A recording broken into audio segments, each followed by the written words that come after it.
Good morning students.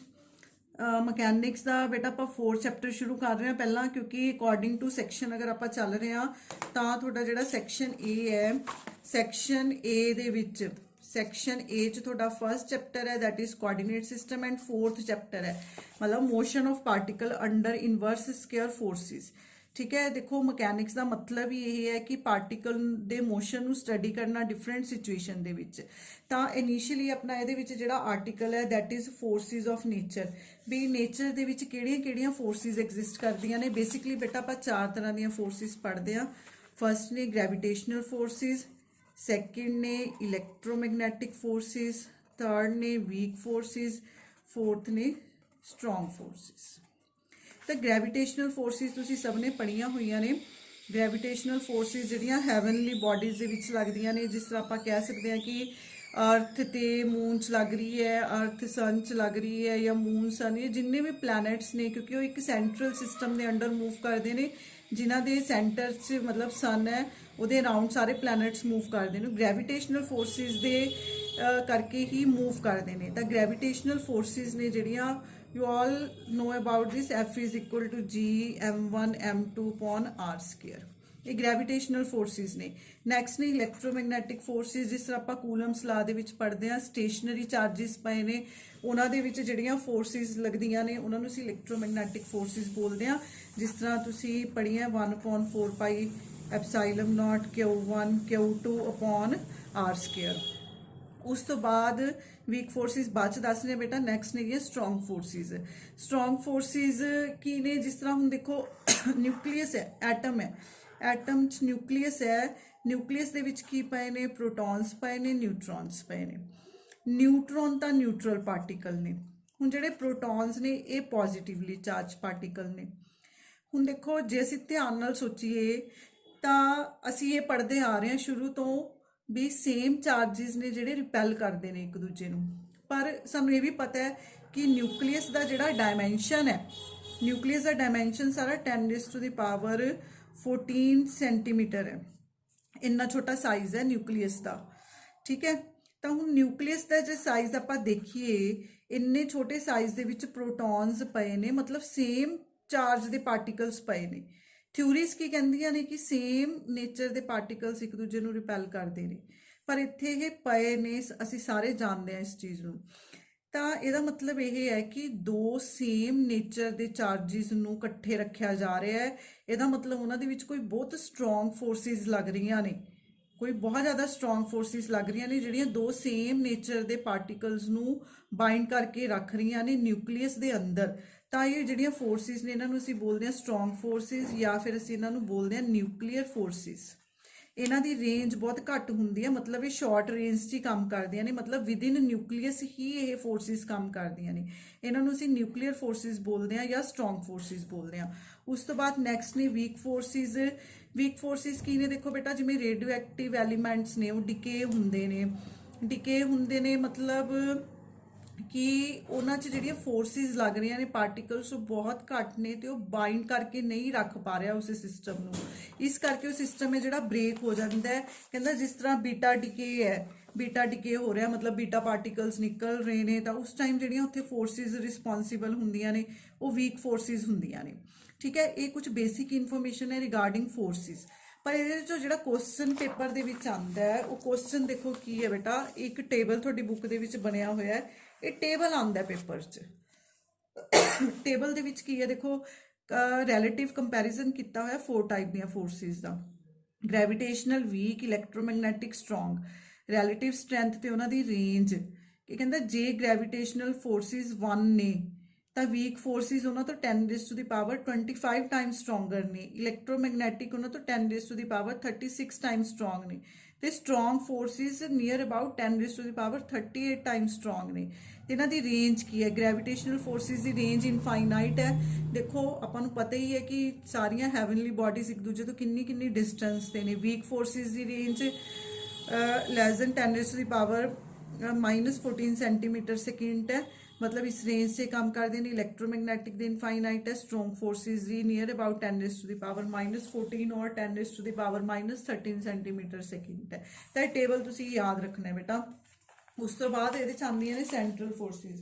Central forces ਕੀ ਹੁੰਦੀਆਂ ਨੇ, ਜਿਸ ਤਰ੍ਹਾਂ ਕਿ ਆਪਾਂ ਨੂੰ ਨਾਮ ਤੋਂ ਹੀ ਕਲੀਅਰ ਹੈ, ਸੈਂਟਰਲ ਫੋਰਸਿਸ ਜਿਹੜੀਆਂ ਸੈਂਟਰ ਟੂ ਸੈਂਟਰ ਵਰਕ ਕਰਦੀਆਂ ਨੇ, ਜਿਵੇਂ ਗ੍ਰੈਵੀਟੇਸ਼ਨਲ ਫੋਰਸਿਸ ਨੇ, ਇਹ ਸੈਂਟਰਲ ਫੋਰਸਿਸ ਨੇ, ਕਿਉਂਕਿ ਅਸੀਂ ਕੀ ਲਿਖਦੇ ਹਾਂ ਗ੍ਰੈਵੀਟੇਸ਼ਨਲ ਫੋਰਸਿਸ ਨੂੰ, G m1 m2 upon r square, ਮਤਲਬ ਇੱਕ ਬੋਡੀ ਦੇ ਸੈਂਟਰ ਤੋਂ ਦੂਜੀ ਬੋਡੀ ਦੇ ਸੈਂਟਰ ਤੋਂ ਇਹ ਮੈਜਰ ਕੀਤੀਆਂ ਜਾਂਦੀਆਂ ਨੇ, ਠੀਕ ਹੈ, ਤੇ ਉਹਨਾਂ ਦੇ ਵਿਚਲੇ ਡਿਸਟੈਂਸ ਤੇ ਇਹ ਡਿਪੈਂਡ ਕਰਦੀਆਂ ਨੇ। ਤੇ ਸੈਂਟਰਲ ਫੋਰਸਿਸ ਕੀ ਨੇ, magnitude of force depends only on the distance between the bodies, distance ਤੇ ਡਿਪੈਂਡ ਕਰਦਾ ਹੈ।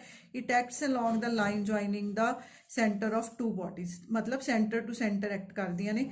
ਤੇ ਸੈਂਟਰਲ ਫੋਰਸ ਉਹਦਾ ਮੈਗਨੀਟਿਊਡ, ਉਹਦੀ ਡਾਇਰੈਕਸ਼ਨ, ER ਕੈਪ ਕੀ ਉਹਦਾ ਯੂਨਿਟ ਵੈਕਟਰ ਹੈ, ਮਤਲਬ ਡਾਇਰੈਕਸ਼ਨ। ਤਾਂ ਦੇਖੋ ਅਗਰ ਆਪਾਂ ਇਸ ਕਨਸੈਪਟ ਨੂੰ ਦੇਖਦੇ ਹਾਂ ਤਾਂ ਕਹਿੰਦਾ ਗ੍ਰੈਵੀਟੇਸ਼ਨਲ ਫੋਰਸਿਸ ਤੇ ਇਲੈਕਟ੍ਰੋਸਟੈਟਿਕ ਫੋਰਸਿਸ ਨੇ ਜਿਹੜੀਆਂ, ਇਹ ਸੈਂਟਰਲ ਫੋਰਸਿਸ ਨੇ। Gravitational forces and electrostatic forces ਕੀ ਨੇ, ਸੈਂਟਰਲ ਫੋਰਸਿਸ ਨੇ। ਉਸ ਤੋਂ ਬਾਅਦ inverse square forces, inverse square ਕੀ ਨੇ, ਦੇਖੋ ਡਿਸਟੈਂਸ ਦਾ ਸਕੇਅਰ ਆ ਗਿਆ ਤੇ ਇਹ ਇਨਵਰਸ ਚ ਪਿਆ, ਇਹ ਇਨਵਰਸ ਚ ਪਿਆ, ਨੀਚੇ ਪਿਆ ਫੋਰਸ ਦੇ ਲਈ ਇਹ, ਤਾਂ ਇਹ ਇਨਵਰਸ ਰਿਲੇਸ਼ਨ ਹੈ, ਇਸ ਕਰਕੇ ਇਹਨਾਂ ਨੂੰ ਇਨਵਰਸ ਸਕੇਅਰ ਫੋਰਸਿਸ ਬੋਲਦੇ ਨੇ, ਠੀਕ ਹੈ ਜੀ। ਤਾਂ ਇਨਵਰਸ ਸਕੇਅਰ ਫੋਰਸਿਸ ਨੇ, ਮਤਲਬ force whose magnitude is inversely proportional to square of distance between the particles is called inverse square force. Next ਨੇ ਕੰਜ਼ਰਵੇਟਿਵ ਫੋਰਸ। ਕੰਜ਼ਰਵੇਟਿਵ ਦਾ ਬੇਟਾ ਮੈਂ ਤੁਹਾਨੂੰ ਮੀਨਿੰਗ ਸਮਝਾਇਆ ਹੋਇਆ ਹੈ।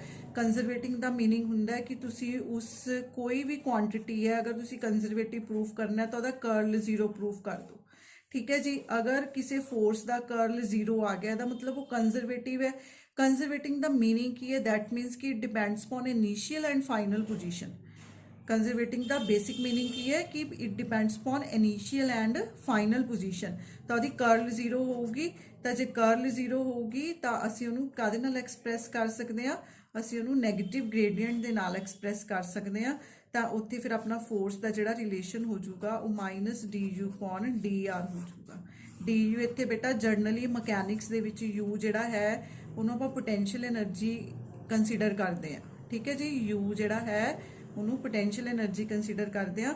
ਤਾਂ ਅਗਰ ਕੋਈ ਫੋਰਸ ਕੰਜ਼ਰਵੇਟਿਵ ਹੈ ਤਾਂ ਉਹਦੀ ਕਰਲ 0 ਹੈ, ਅਗਰ ਕਰਲ 0 ਹੈ then we can express it as negative gradient of some another function, ਮਤਲਬ ਪੋਟੈਂਸ਼ੀਅਲ ਬੋਲਦੇ ਹਾਂ ਜਿਵੇਂ ਆਪਾਂ ਇਲੈਕਟ੍ਰਿਸਿਟੀ 'ਚ ਬੋਲਦੇ ਸੀ। ਤਾਂ ਇੱਥੇ ਇਹ ਪੋਟੈਂਸ਼ੀਅਲ એનર્ਜੀ ਹੋਊਗੀ force is equal to -du/dr। ਇਹ ਆਪਾਂ ਅੱਗੇ ਯੂਜ਼ ਕਰਾਂਗੇ ਬੇਟਾ ਕਈ ਜਗ੍ਹਾ, ਇਸ ਕਰਕੇ ਯਾਦ ਰੱਖਣਾ। ਉਸ ਤੋਂ ਬਾਅਦ ਇਹਦੇ 'ਚ ਨੈਕਸਟ ਕੀ ਹੈ, ਨੈਕਸਟ ਹੈ ਸੈਂਟਰ ਆਫ ਮਾਸ।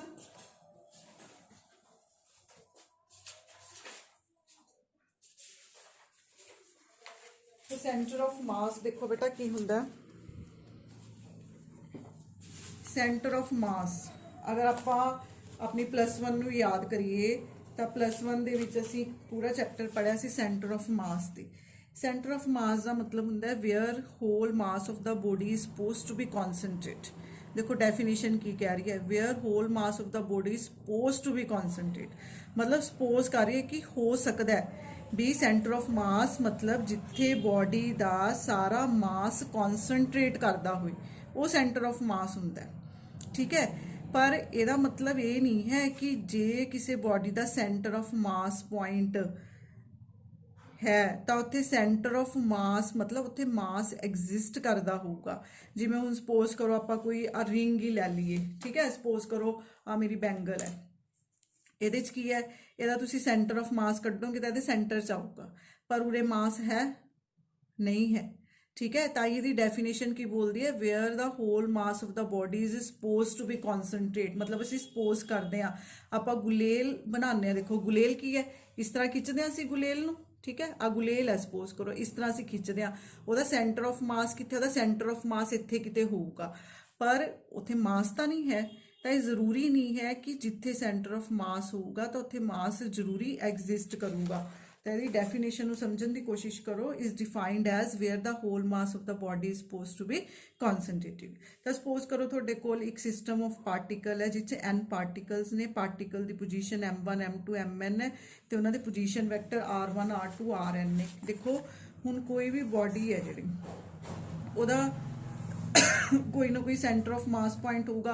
अगर वो यूनीफॉर्म बॉडी है फिर तो बेटा उन्होंने कढ़ना बहुत सौखा होंगे। अगर नॉन यूनीफॉर्म बॉडीज ने मीनस सपोज करो आए कोई पार्टिकल की पोजीशन है, ये M1 पार्टिकल है, M2 है, M3 है, MN है, वो सेंटर ऑफ एक्सिस तो मतलब जेडे एक्सिस के अराउंड उस बॉडी ने रोटेट करना है वह position vector R1 R2 RN है। तो आप ਜਿਹੜਾ होल सेंटर ऑफ मास का जिहड़ा पोजीशन वैक्टर है R, जे असीं उहनूं कढ़ना होए सेंटर ऑफ मास का पोजीशन वैक्टर R उहनूं कढ़ना होए तो किवें निकलूगा, वो M1 R1 मतलब फर्स्ट पार्टिकल का मास उहदी पोजीशन की है अपने एक्सिस ऑफ रोटेशन तो M2 R2 MN RN upon M1 plus M2 मतलब जिन्ने भी तुसीं मास लै रहे हो उन्हां सारिਆਂ ਦਾ सम होगा। तो सेंटर ऑफ मास कढ़न का तरीका है किसी भी ऑब्जेक्ट के लिए। क्लीयर है। उस तो बाद बेटा नैक्सट है centre of mass of two particles. थोड़े कोल टू पार्टिकल सिस्टम है, वो सपोज करो बाउंड पार्टिकल सिस्टम है, ठीक है जी। तो वो जो सेंटर ऑफ मास होगा वो किस तरह मतलब ਉਹਦੀ की पोजीशन होगी, ਉਹਦੀਆਂ की स्पैसीफिकेशनस होणगियां। तो सपोज करो कि साडे कोल दो पार्टिकल्स पे ने P एंड Q है, तो P का पोजीशन वैक्टर R1 है, Q का पोजीशन वैक्टर R2 है। हुण दैट मीनस कि इस केस च की होगा कि जिहड़ा पोजीशन वैक्टर लाई करूगा, पोजीशन वैक्टर इस लाइन ते इहदा सेंटर ऑफ मास तां किते ना किते उरे लाई करूगा। तो सपोज करो कि इहदा सेंटर ऑफ मास आ लाई कर रहा P ते Q दा। ਇਹਦਾ सेंटर ऑफ मास बेटा जरूरी नहीं हुंदा भी सेंटर ऑफ मास सेंटर 'ਚ लाई करे लाइन दे, वो डिपेंड करता हुंदा P ते Q दा मास किन्ना है। जिस तरह आपां तुसीं देखिया होना झूले ते बच्चे झूलते हैं दोनों साइड्स ते, एक बच्चा इधर बैठा एक बच्चा इधर बैठा है। जिस तरह मैं तुहानूं एग्जाम्पल दे रही हाँ, देखो पार्क च तुहानूं देखिया होना कि एक सिस्टम है, एक बच्चा इधर बैठा है एक बच्चा आ पोजीशन ते बैठा है। हुण सपोज करो कि इहदा मास ज़्यादा है, इस बच्चे का वेट ज़्यादा है, इस बच्चे का वेट घट है, ठीक है। तो उन्होंने प्रॉब्लम आऊगी। अगर इक्वल है तो सेंटर ऑफ मास है जिहड़ा इन्हां दोनों के रिलेटिवली वो इन्हां दे सेंटर 'ਚ ही होऊगा। पर जे एक का वजन ज़्यादा है एक का वजन घट है तो सेंटर ऑफ मास की जिहड़ी उहदी शिफ्टिंग होऊगी। तो ये जरूरी नहीं है कि अगर दो बॉडीज आपस में इंटरैक्ट कर रही ने तो उन्होंने सेंटर ऑफ मास सेंटर 'ਚ ही होऊगा। वो कढ़ना पैंदा हुंदा भी सेंटर ऑफ मास की होऊगा। सो अगर इत्थे अपने कोल टू पार्टिकल सिस्टम है P एंड Q, तो सपोज करो इहदा सेंटर ऑफ मास है, सेंटर ऑफ मास का पोजीशन वैक्टर की है कैपिटल R है। तो अकॉर्डिंग टू अपनी डेफिनेशन आप कैपिटल R नूं की लिखांगे M1 अगर इहदा मास है, M2 Q का मास है, M1 R1 M2 R2 M1 plus M2। आप इनू इधर लै गए M1 plus M2 capital R हो गया एंड सो ऑन। ये दोनों का कंबाइन मास नूं लिख लिया कैपिटल M दे नाल। सो इत्थे फिर अपनी इक्वेशन की बन गई। डिफरेंशिएशन तो बाद डिफरेंशिएशन करनी है हुण इस इक्वेशन की। देखो डिफरेंशिएशन कर रहे हैं बेटा, मास तो एक फिक्स क्वांटिटी है, R की डिफरेंशिएशन होगी चेंज dr अपॉन dt, इत्थे dr1 अपॉन dt, इत्थे dr2 अपॉन dt। हुण dr1 अपॉन dt की बन गया v1 बन गया, dr2 dt की बन गया v2 बन गया, क्योंकि डिस्टेंस अपॉन टाइम की बन जाता है वेलोसिटी बन जाती है। हुण उरे की पे mass into velocity, mass into velocity की बन गया मोमेंटम बन गया, इनू P1 लिख लिया इनू P2 लिख लिया। ਇਹਦਾ मतलब सेंटर ऑफ मास का जिहड़ा मोमेंटम है, क्योंकि ये भी mass into dr upon dt है, सेंटर ऑफ मास का मोमेंटम आ गया। सेंटर ऑफ मास का मोमेंटम क्या आ गया P1 प्लस P2, मतलब जो दोनों पार्टिकल्स का इंडिविजुअल मोमेंटम है उन्होंने सम के बराबर आ गया। दैट मीनस कि linear momentum of system of two particle is equal to linear momentum of centre of mass. मतलब कि अगर तुसी टू पार्टिकल का सेंटर ऑफ मतलब मोमेंटम कढ़ना है तो मोमेंटम की होगा उन्होंने दोनों पार्टिकल के मोमेंटम के सम के बराबर होगा। क्लीयर है जी। इत्थे बेटा मैं टॉपिक खत्म कर रही हूँ इस चैप्टर का। लैसन नंबर 1 खत्म है, तो लैसन नंबर 2 है जिहड़ा वो मैं तुहानूं अगले लैक्चर दे विच करवाऊंगी। Thanks a lot.